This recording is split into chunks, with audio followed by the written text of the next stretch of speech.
আপনি আমাকে হুমকি দিচ্ছেন? হ্যাঁ, ধরে নিন আমি আপনাকে হুমকি দিচ্ছি। এক্সকিউজ মি মিস্টার, এবার কিন্তু আপনি একটু বেশি বাড়াবাড়ি করছেন। কথাটা একটু কম বলো। তোমার যা বয়স না, নাক টিপলে দুধ বেরোবে। তাই বেশি কথা বলো না, ঝামেলা বাড়বে। হ্যাঁ, keep your mouth shut.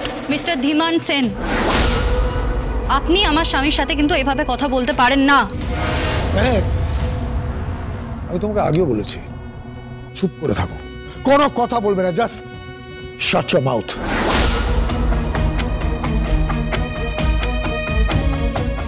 Mister Amlan Chatterjee, আপনি কোর্টে যাবেন না, আপনি কোনো সাক্ষী দেবেন না, আর যদি সাক্ষী দেন তাহলে সেটা দেবেন আমার ফেভারে। অ্যাডভোকেট গীতা মুখার্জির সাথে আপনার আত্মীয়তা হয়েছে বলে আপনি আমার বিরুদ্ধে যাবেন না, বিপদ আপনার হবে। আপনি আমাকে ভালো করে চেনেন, আমি কি করতে পারি সে ধারণাও নিশ্চয়ই আপনার আছে। আপনি অন্যায় করছেন, আপনি আমাকে হুমকি দিচ্ছেন এবং এটা বেআইনি কাজ করছেন। আমি কোর্টেও যাব আর সাক্ষীও দেব। মিস্টার অম্লান চ্যাটার্জি সাক্ষী দেবে। কি করছেন আপনি? আপনি কলার ছাড়ুন, ছাড়ুন আপনি, ছাড়ো আমাকে। বাড়াবাড়ি করলে না, এখানে রিসেপশন পার্টি না, সাধ্য বাড়ির পার্টি হবে। শোক সভা বসিয়ে দেবো এখানে, শোক সভা। আপনি আমার কলাটা ছাড়ুন, এটা আমার বাড়ি, আমি সাক্ষী দিতে যাবই, আপনি আমাকে আটকাতে পারবেন না। আমি শ্মশান করে দেবো, শ্মশান করে দেবো বলে রাখলাম।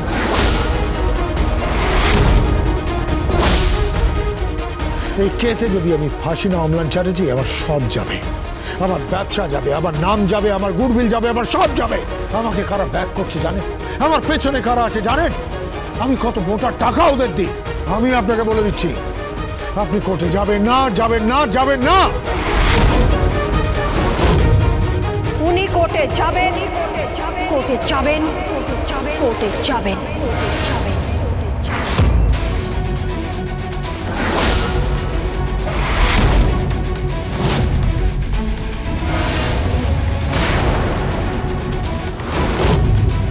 গীতা বৌদি,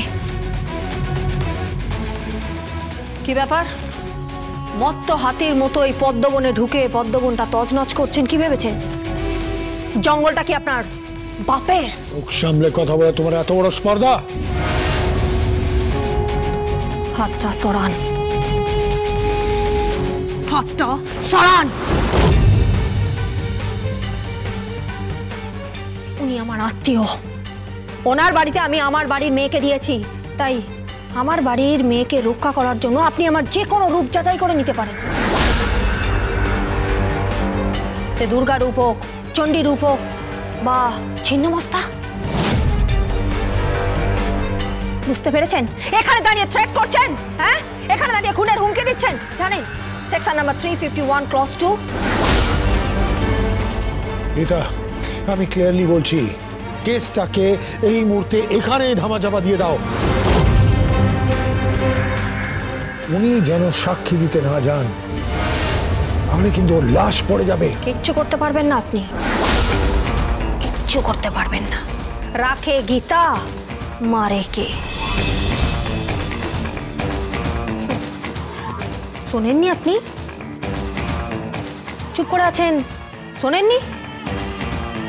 মানে আপনার এই চামচাগুলোকে নিয়ে এখান থেকে কেটে পড়ুন, নাহলে তো আপনি জানেন কোর্টের ভেতর আমার মুখ চলে আর কোর্টের বাইরে আমার হাত চলে। এত বড় স্পর্ধা? আরে স্পর্ধার কি দেখলেন? আসুন না কোর্টে, এখনো তো কাঠগড়ায় তোলা হয়নি, কাঠগড়ায় তুলি, তারপর বুঝতে পারবেন আমার স্পর্ধাটা কি।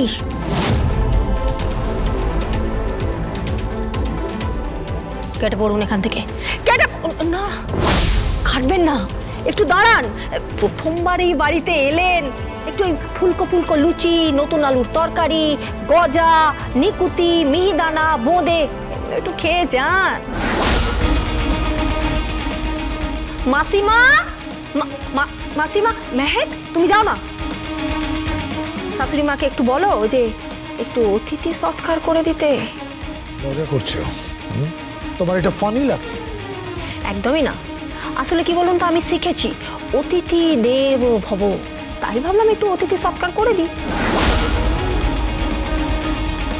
আর যদি অতিথি সৎকার পছন্দ না হয় তাহলে বলুন না, শুধু সৎকার করে দিই। হ্যাঁ গীতা, ধীমান সেন,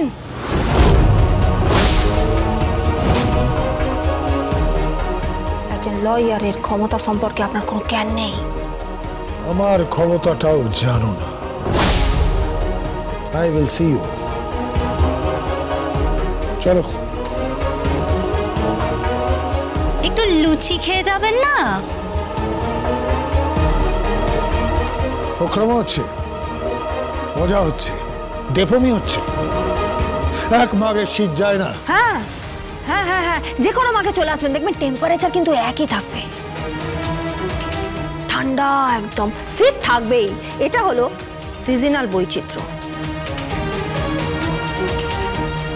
আর যেখানে ঝামেলা সেখানে গীতা থাকবেই, এটা হলো গীতার বৈচিত্র্য। খুন, জখম, রাহাজানি, চুরি, বাটপাড়ি, শ্লীলতাহানি, একটাই নাম, অ্যাডভোকেট গীতা LLP। যান, কেটে পড়ুন এখান থেকে, কেটে পড়ুন।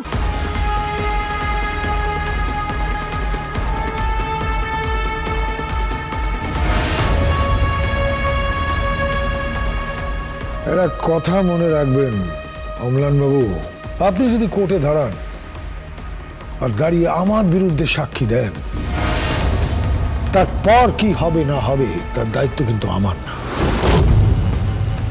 আপনাকে সতর্ক করে দিয়ে গেলাম। আর গীতা, তুমি হচ্ছে বোরের চাল, ওই হাতির চাল, আর আমি চালবো মন্ত্রীর চাল। আর মন্ত্রীরা কে জানো? গিনি মুখার্জি। মাথায় রেখো, গিনি মুখার্জি, যে কোর্টের চিত্রই পাল্টে দিতে পারে।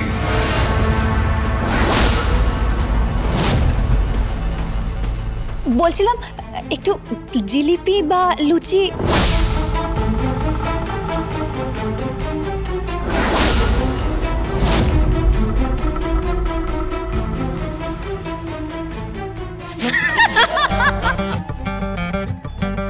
তোমরা হাসছো, আমার কিন্তু খুব ভয় করছে।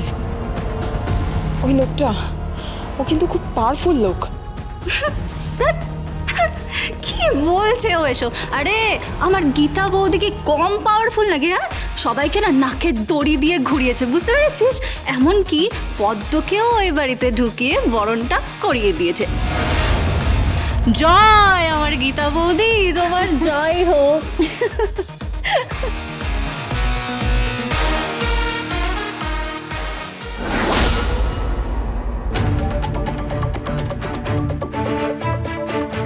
কোথায় যাচ্ছ?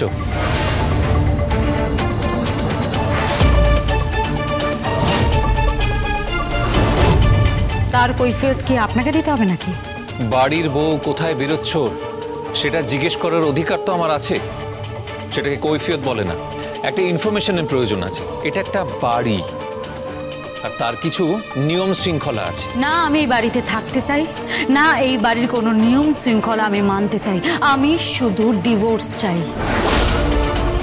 আপনার বাড়ির ছেলে যদি আমাকে ডিভোর্স দিয়ে দেয় না, আমি এ বাড়ির মুখো হব না কোনোদিনও।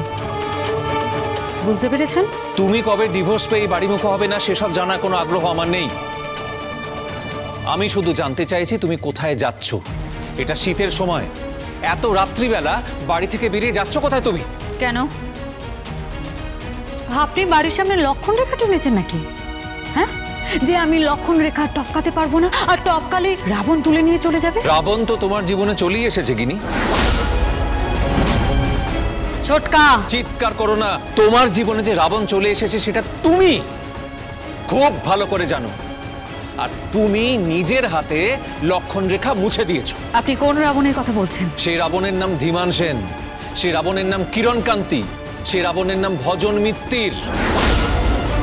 এইসব রাবণরা তোমার জীবনে ঘুরে বেড়াচ্ছে তো, আর তাদের প্রলোভনে, তাদের ফাঁদে পা দিয়ে আমাদের পরিবারের ধ্বংস করার জন্য তুমি উঠে পড়ে লেগেছো।